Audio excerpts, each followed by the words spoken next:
आज से लगभग 4500 वर्ष पूर्व की इंजीनियरिंग का कमाल, जिसे देखकर आज के वैज्ञानिक भी हैरान हैं। हम बात कर रहे हैं गुजरात के अहमदाबाद से लगभग 80 किलोमीटर दूर स्थित लोथल की। लोथल वही स्थान है जहां दुनिया का सबसे प्राचीन बंदरगाह पाया गया है। यह बंदरगाह साबरमती की एक सहायक नदी भगवा नदी के किनारे स्थित है। इस बंदरगाह को पक्की ईंटों और जिप्सम के गारे से बनाया गया है, जिससे जल का रिसाव बाहर ना हो सके। यह बंदरगाह या डॉकयार्ड लगभग 214 मीटर लंबा, 36 मीटर चौड़ा और 4.5 मीटर गहरा है।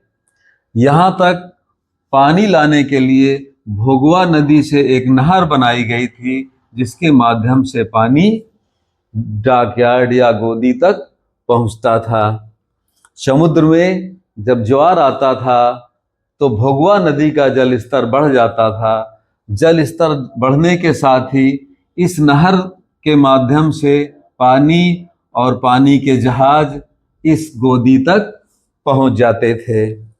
इस गोदी में जल स्तर एक निश्चित लेवल तक रहे, उसके लिए यहाँ पर पश्चिमी छोर पर एक बांध बनाया गया था, और उससे ज़्यादा पानी होने पर इस 1.5 मीटर चौड़ी नाली के माध्यम से पानी पुनः भोगवा नदी में पहुंच जाता था। यह गोदी इतनी लंबी चौड़ी थी कि इसके अंदर नावें आसानी से मुड़ सकती थी, दूसरे किनारे पर लग सकती थी। नावों को सही जगह पर रोकने के लिए रस्सी से बड़े से पत्थर को बांध दिया जाता था और नीचे फेंक दिया जाता था। वह पत्थर बालू और कीचड़ में फंस जाता था और नाव वहीं पर रुक जाती थी। इसके बाद भी अगर सही जगह पर नाव नहीं लग पाती थी तो यहाँ पर बड़े बड़े छेद बने हुए थे। इन नावों को उस छेद से रस्सी के सहारे बांध दिया जाता था, जिससे नाव एक जगह पर स्थिर हो जाती थी। और यहाँ पर ऊंचे चबूतरों में सामान उतार लिया जाता था और फिर यहाँ से गोदाम तक पहुंचा दिया जाता था, जहां माल सुरक्षित रहता था। माल लादने के लिए भी इन्हीं चबूतरों का प्रयोग किया जाता था। गोदाम से सामान यहाँ लाया जाता था चबूतरों में, और चबूतरों से नावों में लाद दिया जाता था। जब ज्वार खत्म होता था और पानी उतरने लगता था तो यहाँ पर पानी को एक फाटक के माध्यम से पानी को रोक दिया जाता था, जिससे गोदी का जल स्तर एक जैसा बना रहता था।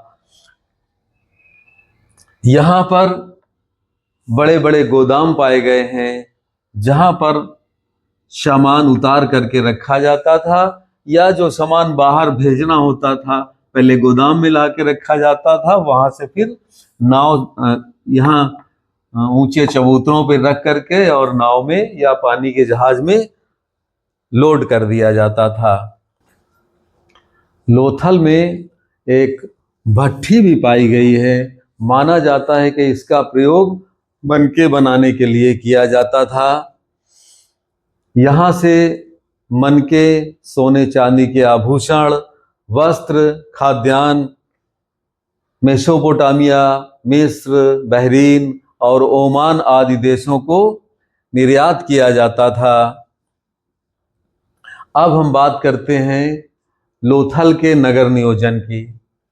लोथल शहर भी हड़प्पा सभ्यता के बाकी शहरों की भांति था। यहाँ पर मुख्य सड़क चौड़ी थी, कुछ सकरी गलियां भी थी। सड़क के दोनों ओर पक्की और पटी हुई नालियां थी, जिनके नालियों के माध्यम से घरों का पानी बह करके बाहर चला जाता था। इसके पश्चिमी छोर पर एक दुर्ग जैसा पाया गया है। माना जाता है कि यहाँ पर विशिष्ट संपन्न लोग और बड़े व्यापारी रहते थे। इनके मकान अपेक्षाकृत बड़े थे। यह दुर्ग पक्की ईंट की मजबूत दीवार से घिरा हुआ था। यहाँ पर एक तालाब और कुआं भी पाया गया है। इसके पूर्वी छोर पर सामान्य लोगों की बस्ती थी। यह अपेक्षाकृत ज़्यादा बड़ी थी। यहाँ पर मजदूर और दूसरे लोग रहते थे, पर उनके रहने के घर भी पक्के बने हुए थे। इससे पता चलता है कि उस समय संपन्नता कैसी रही होगी। और सबसे अंत में कब्रिस्तान बना हुआ था, जहाँ पर मृतकों को दफनाया जाता था।